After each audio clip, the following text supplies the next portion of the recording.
Você acha que se o Diniz sair hoje do Fluminense, o Fluminense continua jogando a mesma coisa? Difícil. Eu acho muito difícil. Eu acho praticamente impossível. Só se Eu quem acho chegar, se muito esforçar difícil. muito.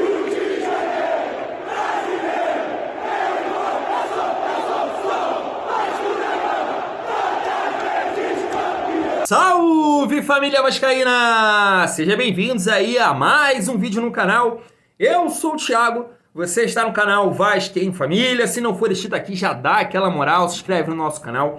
Deixa o like pra gente estar chegando a mais vascaínos.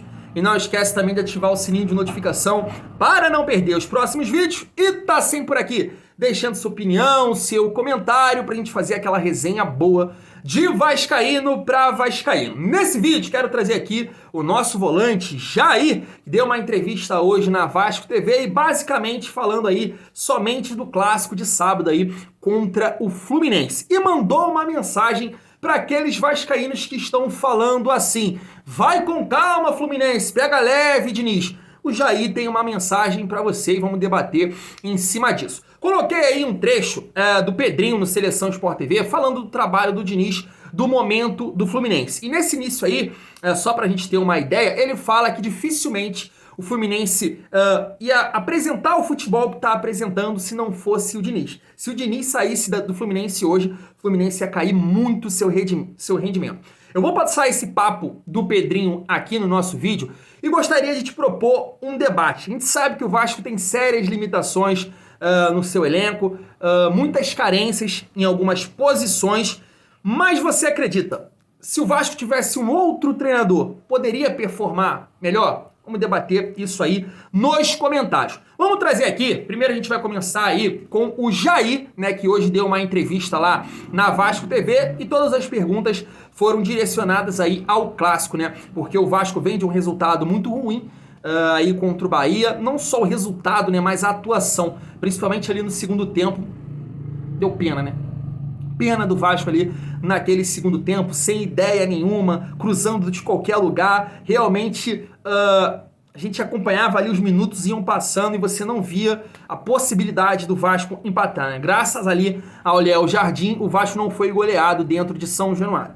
Mas em contrapartida você vê um Fluminense que vinha de uma derrota aí pro Fortaleza, e eu imaginei eu secando eles, né, cara, falando assim, porra, eles perderam pro River e vão chegar abalado aí contra o Vasco. Nada disso, faz aí uma das grandes atuações no ano e goleia um grande adversário, que é o River Plate. E aí o Jair foi perguntado hoje sobre esse momento do Fluminense e o momento do Vasco, é claro. Antes de passar aqui, o Jair mandando uma mensagem pro torcedor vascaíno, aquele que tá meio desanimado, que tá meio preocupado aí com o Fluminense no sábado, a gente vai trazer aqui alguns pontos que ele colocou hoje lá na coletiva, que o que passa a confiança que o Vasco possa fazer aí uma boa partida contra o Fluminense é que já jogou bem no Campeonato Carioca e o trabalho que o Barbieri está fazendo aí durante a semana para neutralizar aí os pontos fortes do Fluminense. Vamos lá. A gente fez um grande jogo no Carioca contra o Fluminense, mas o que vale é o resultado, né? A gente sabe o que importa é o resultado, tanto para vocês aí da imprensa, que falam muito sobre resultado.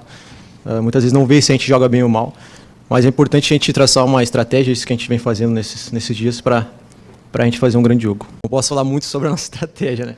Mas a gente tem times que conseguem anular, tem times que não conseguem. Deu o exemplo do Fortaleza, que ganhou do Fluminense o último jogo do Brasileiro. Então é isso, não posso falar muito de estratégia, porque a gente vem trabalhando bem essa semana para fazer um grande jogo. Foi um jogo que a gente foi muito bem, a gente teve várias oportunidades de gols.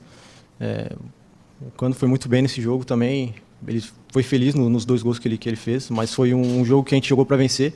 A gente não aproveitou as oportunidades que a gente teve nesse jogo.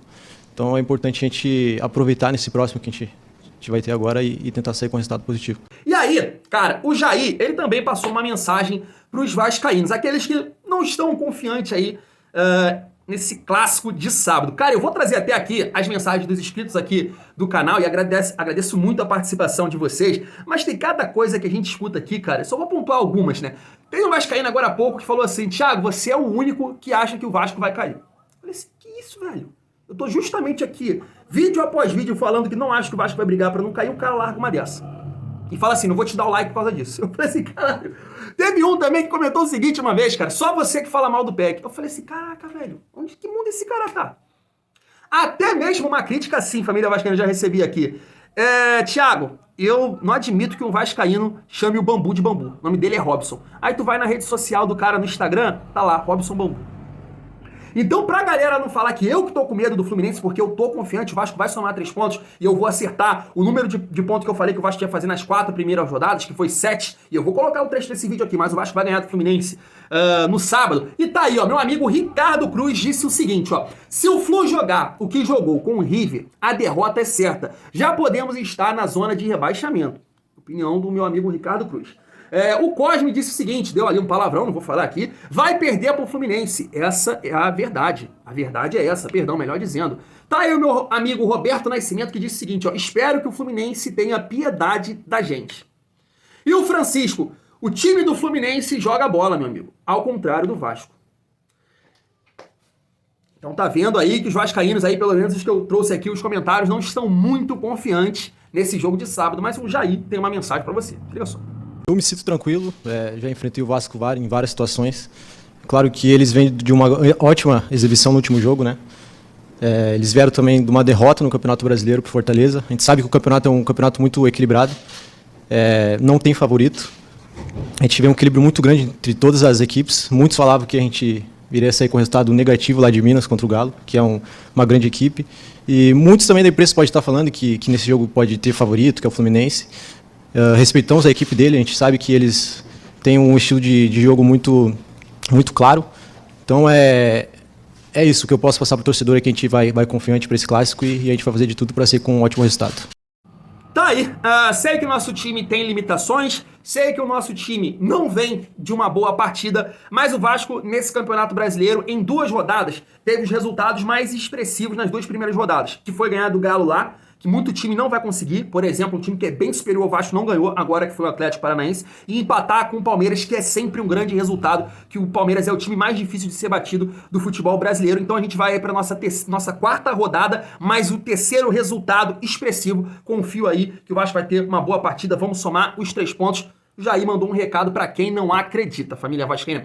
Agora vamos pro debate aí, elenco e Maurício Barbieri, né, treinador. Cara, eu sei que tem muito torcedor aqui do Vasco que fica indignado aí com a 777, com o Osório, com, né, o Salgado, com as promessas que foram feitas, cara. E eu não comento muito nesse sentido porque eu não acreditei em nada. Eu não acreditei em merda nenhuma que esses caras disseram, cara. Porra, você pegou 2 anos de Salgado e Osório fazendo o que eles fizeram. Você vai acreditar que o Vasco vai ser competitivo, que aí você vai acreditar no Josh que fala ali no momento de compra? Eu não acreditei em porra nenhuma disso, cara. Não acreditei em nada. Só que desse momento eu analiso só o campo, porque acredito que uma coisa concreta pra gente se agarrar em relação a essa questão de SAF e de tudo que tá envolvendo a opinião desses vascaínos que eram contra a SAF ou aqueles que se sentiram enganados é agora na eleição. É agora. É torcer para que um cara da oposição possa olhar os contratos, ganhe a eleição e olhe aí os contratos, o que foi feito, o que não foi feito, o que é bom pro Vasco, que se realmente essa parceria tem futuro, é agora. É nisso. E aí a minha análise fica aqui somente dentro de campo, porque, cara, eu não vou entrar nessa e não acreditei em porra nenhuma que esses caras disseram, então eu vou falar um pouco de futebol. E sei que muito vascaíno aqui quer falar disso. E quando chegar a eleição, a gente vai ver aí essa situação, torcendo para que, pelo amor de Deus, o Salgado possa não ganhar isso, né? Deus que me livre, né, família vascaína. Mas a gente segue aqui falando do campo e bola, e eu venho falando, cara, acredito que o Vasco tem muitas limitações, falta muita coisa, mas o Vasco diminuiu o abismo técnico que tinha nas últimas edições que disputou a Série A para agora. Por isso que eu sempre falo que o Vasco vai entrar em campo com condições de ganhar, de Galo, de Palmeiras e também de Fluminense. E aí eu trago essa ideia aqui do Pedrinho para debater com vocês a questão de elenco-treinador. Se liga só. A maioria desses jogadores aí do Fluminense, eles eram completamente questionados. O elenco tá bem antes do Diniz. O Arias era muito questionado. O Samuel era completamente questionado. O Arias não era titular. O Ganso, a galera já tinha esquecido. O Ganso já tinha esquecido. Martinelli. O Martinelli. O melhor jogador era o Iago, que tá no Bahia. O próprio Cano começou a temporada passada como reserva do Fred. Sim, mas aí o que acontece é o seguinte... O Cano foi contratado por uma transição, né? Que o Fred jogaria até o meio do ano. Mas só para concluir. Aí ele eleva o jogo, que é muito ruim. Ele eleva o jogo. Em algum momento, esse jogo, ele tem uma queda ali de algumas rodadas. Normal. As pessoas cobram dele como se ele fosse o Real Madrid. E assim que foi com o São Paulo. Ele pegou o São Paulo num estágio muito parecido com o Fluminense. Sem contratações. Ele leva o São Paulo à liderança. 7 pontos na frente do segundo, cai de rendimento, mas ainda classifica para o G4. Os caras pressionam ele pela história do São Paulo. São Paulo não pode... Cara, esquece história. São Paulo chegou perto do 4º lugar depois disso? Esquece título, esquece conquista. Vê a realidade do clube. Eu não posso falar hoje do Vasco, do Cruzeiro, de outros clubes pela história. Eu tenho que falar pela realidade. E a realidade do Fluminense é essa. É potencializar o jogo de futebol. E ele, se de repente ele tivesse permanecido no São Paulo, André, a história poderia ter sido outra. Mas o São Paulo tinha que ser o quê no próximo ano? Campeão paulista. E foi com o Crespo. E aí, o que aconteceu com o São Paulo? E agora você vê um trabalho, não estou falando que ele vai ser campeão da Libertadores, não estou falando que ele vai ser campeão da Brasileiro, mas a gente tem a convicção que ele hoje é o cara que propicia pra gente uma coisa mais próxima do que a gente se agrada de futebol. Pelo menos é o que a gente debate, porque a gente fica aqui, pô, o Brasil, a seleção brasileira poderia ter jogado de certa forma. E pegando o gancho do Conrado, eu acho que os jogadores têm muito, obviamente, porque você transmitir e botar em prática o que você pensa é difícil, porque a gente pode ter ótimas ideias e não conseguir fazer isso ser executado. Você acha que se o Diniz sai hoje do Fluminense, o Fluminense continua jogando a mesma coisa? Difícil. Eu acho muito difícil. Eu acho praticamente impossível. Só se quem chegar, se esforçar muito.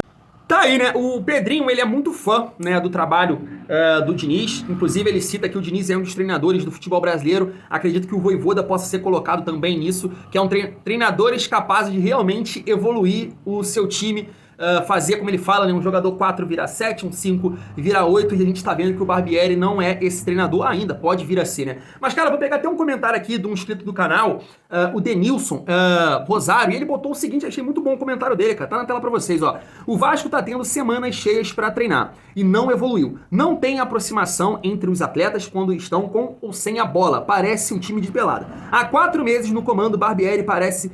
perdido. O time que ele idealizou para ser titular não funciona.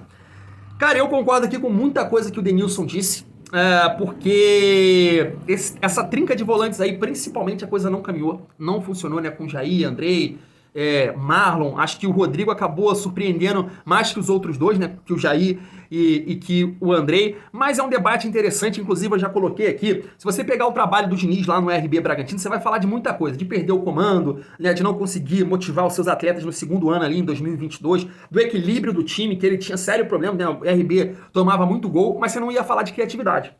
Você não ia falar da parte ofensiva, porque tanto em 2021 quanto em 2022, ele foi um dos melhores ataques da competição. E aí abre margem pra mim, poxa, é um problema de montagem de elenco, falta o 10, falta um atacante driblador de mais força física, que consiga dar tapa na frente, né? Porque o Peck é um jogador mais físico e mais tático, mas falta aquele jogador habilidoso, que seria o Orediano, mas que não tá pronto. Então esses debates aí que a gente coloca na mesa, e eu queria te perguntar se algum outro treinador poderia fazer esse elenco do Vasco performar melhor, ou é um problema de elenco e não do trabalho do Maurício Barbieri, né? Porque a gente pega aí essa fala do Pedrinho, que é um comentarista que eu gosto muito, talvez o melhor, não, talvez não, o melhor da atualidade aí, né, que comenta aqui futebol brasileiro, e você pega aí ele falando do Fluminense, que nesse momento é o time que mais agrada, né, o futebol mais vistoso, e ele diz que o trabalho do Diniz é fundamental, porque se não fosse o Diniz, o elenco não ia performar da maneira que tá performando, né, cara?